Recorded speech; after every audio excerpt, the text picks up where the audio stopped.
Today, what we're doing is shouting from the rooftops, each of them saying, I love him, I love her. And we want everybody to know the public proclamation of the love that they have for each other.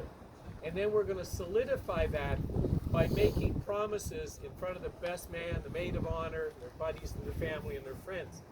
So that's the commitment that they're making to each other.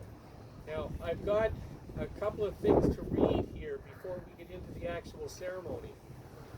And one of them is, they gave me this poem to read. It's called Marriage, the Art of Marriage.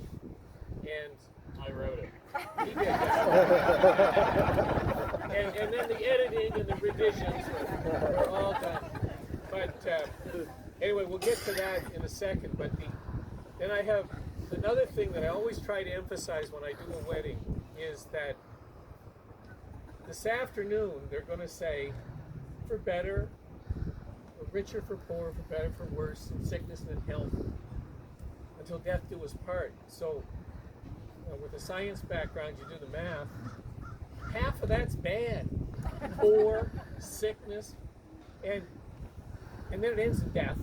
So, but today we're on the good side of that, the happy side, and everybody's here and everybody's smiling, and that's all great. But the fact that you love these people enough to come here on the good times, you got to be around for bad times too. You know, somebody breaks an ankle playing hockey or something. It's not all rosy, and that's why the wedding vows say for better or for worse, or rich or poor, in sickness and health. It's got to have that balance. That's life. And the fact that you came here today for the good times, you got to be around for the stiff times too. Okay? So, having said that, that's the commitment. It's not like, you're beautiful and you're charming and you're funny and that's, hey, great, I love you now, but you break an ankle, you're kind of on your own. It's not that. That's the commitment that we're making. So, if the papers don't blow away on me. Now, Will's grandfather and I have developed a great friendship over the years, and a lot of it has to do with literature and reading. So, and I know this is getting live streamed, I hope Paul can hear this, but they gave me marriage poem. That's 2 words. So Paul and I always work things out with a word that's that long. So what we have here is the wedding poem, but for Paul, it's an I can't even say it now. Epithallium. Okay? So that's the wedding poem. And I'm going to read this. This is the one Will wrote. By his own admission, he just wrote it. Can everyone hear me, or do I have to turn it up any? Dial it in. Okay. Happiness in marriage is not something that just happens. A good marriage must be created. In the art of marriage, the little things are the big things. It is never being too old to hold hands. It is remembering to say I love you once a day. It is never going to sleep angry. It is at no time taking the other for granted. The courtship should not end with the honeymoon.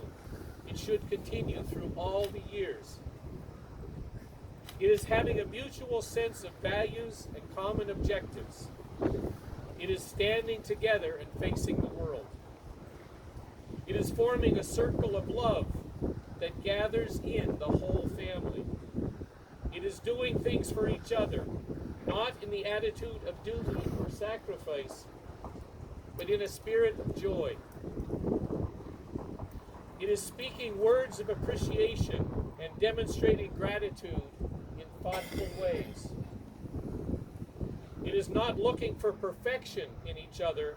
It is cultivating flexibility, patience, understanding, and a sense of humor. It is having the capacity to forgive and to forget. It is giving each other an atmosphere in which the other can grow. It is finding room for the things of the Spirit. It is a common search for the good and the beautiful. It is establishing a relationship in which the independence is equal, dependence is mutual, and obligation is reciprocal. It is not only marrying the right partner, it is being the right partner. It is discovering what marriage can be at its best. Well written. Now, I'm going to add a little one to that. And this is a traditional Celtic Irish blessing. And when you think of blessing, the first thing you start thinking of is, church and that sort of thing. And it's not, we can bless each other. If Wilbur go, sneeze, let's all bless you. So we bless each other. And it's not just something that comes from the priest or the minister. And so this is, I'm going to kind of read this, and I'm hoping that this is going to be from every one of us here to this young couple. May the meaning of this hour be fulfilled through the days and the years to come. May the love of this man and this woman, their unity of spirit, grow deeper and stronger in the uncertainties and the changes of life they will share. That's getting back to what I was saying earlier about there's tough times. Loving each other, may they love all persons. Trusting each other, may they learn to trust life. May their love reach out to the love of all, that their lives may bless all the lives they touch. May they find comfort together in shared hours of shadow, as well as in the bright sunshine of joy. May they be to each other both strong and gentle. May all who follow their lives with interest and affection have cause to rejoice, not alone in their happiness, but in their brave and generous giving, which makes life beautiful and significant.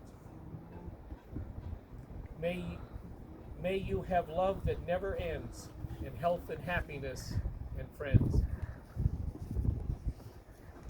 Now, having gotten through that preliminary, what's on this paper is all that we have left. And this is where they will promise to each other. These are the vows that we're all witnessing here today and the joy that we share for them. I'll read it. Okay. I, William, take you, Caitlin, as my wife, for better, for worse, for richer, for poor, in sickness and in health.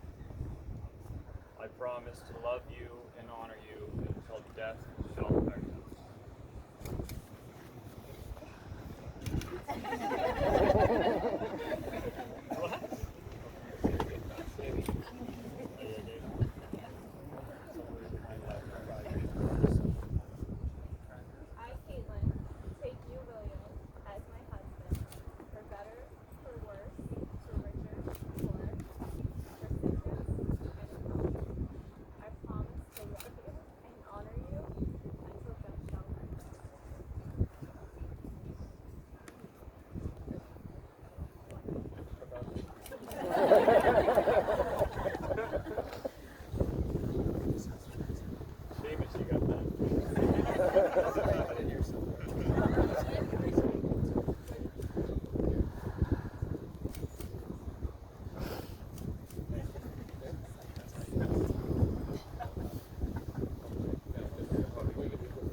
Caitlin, let this ring be a symbol of my promise to you and my devotion to you.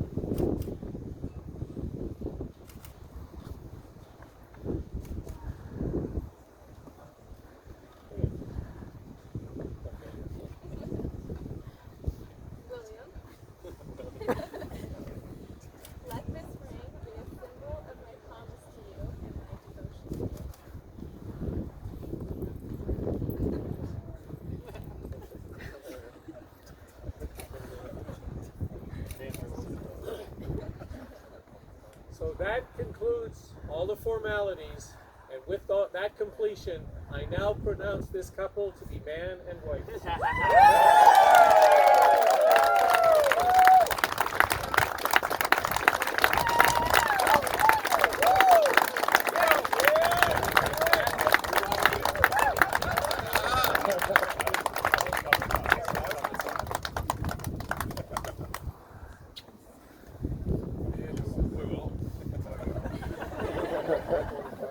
Oh yeah. Okay, now we have paperwork.